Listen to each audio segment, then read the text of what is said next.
Peer কোন পদ্ধতিতে হবে তারাও জানেন না। তারেক রহমান বাংলাদেশে আসার প্রস্তুতি নিচ্ছেন। নির্বাচন গণতন্ত্রের সবচেয়ে বড় স্তম্ভ, মানবাধিকারের সবচেয়ে বড় স্তম্ভ, মানুষের অধিকার আদায়ের সবচেয়ে বড় স্তম্ভ। তাই নির্বাচনের বিকল্প শুধুই নির্বাচন, গণতন্ত্রের বিকল্প শুধুই গণতন্ত্র। তাই বলতে চাই, আজকে যারা নির্বাচনকে বিলম্বিত করবার জন্যে নানা ধরনের কথা বলছেন, কেউ বলছেন পিয়ারের কথা, পিয়ার কোন পদ্ধতিতে হবে তারাও জানেন না। কেউ বলছেন বিচারের কথা, বিচার প্রক্রিয়া চলছে, এটা কোনো উপসর্গ হতে পারে না। কেউ বলছেন সংস্কারের কথা, সংস্কার এটা চলমান প্রক্রিয়া, চলছে এবং চলবে।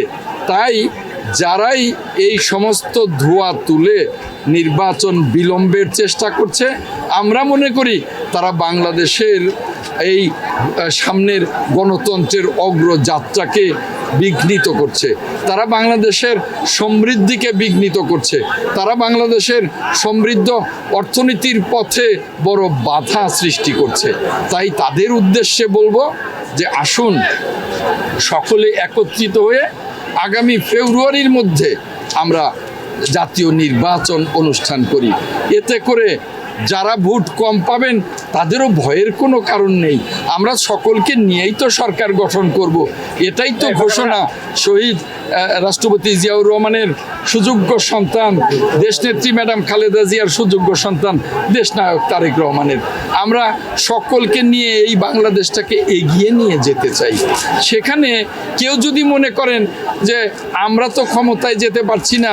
বসুন্ধরা ডায়াপেন্ট এখন আরো উন্নত। এই হট এয়ার থ্রো টপশিট দ্রুত শোষণ করে সোনামণিকে দেয় কোমল অনুভূতি। নির্বাচন নানান তালবাহানা করে পিছিয়ে দেই, তাহলে কি হবে? তারা জিততে পারে, হারবে কিন্তু দেশ, হারবে কিন্তু জনগণ, হারবে কিন্তু বাংলাদেশের 20 কোটি মানুষ।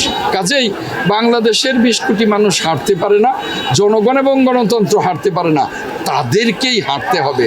তাই আমি তাদের উদ্দেশ্যে আজকে বলতে চাই, আসুন আপনাদের এই ক্ষমতার লিপ্সা থেকে দূরে থেকে, এই লুপ থেকে দূরে থেকে জনগণের ভোটের মাধ্যমে আপনারা জনগণ যে জায়গায় আপনাদেরকে স্থান করে দেন ওই জায়গাটাই আপনারা বসুন।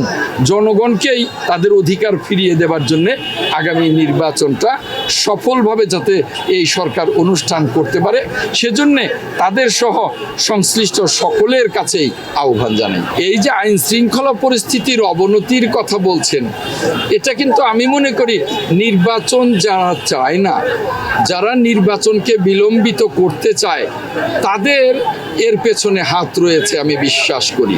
আমি মনে করি যে আমরা সকল রাজনৈতিক দল যদি নির্বাচনমুখী হয়ে যাই, তাহলে সকলের সহযোগিতায় নির্বাচনকালীন সময়ে আইন শৃঙ্খলা বাহিনী শক্তিশালী ভূমিকা পালন করতে পারবে। আমাদের নেতা দেশনায়ক তারেক রহমান খুব তাড়াতাড়ি দেশে ফিরবেন, তার আসার জন্য আমরা প্রস্তুতি গ্রহণ করছি।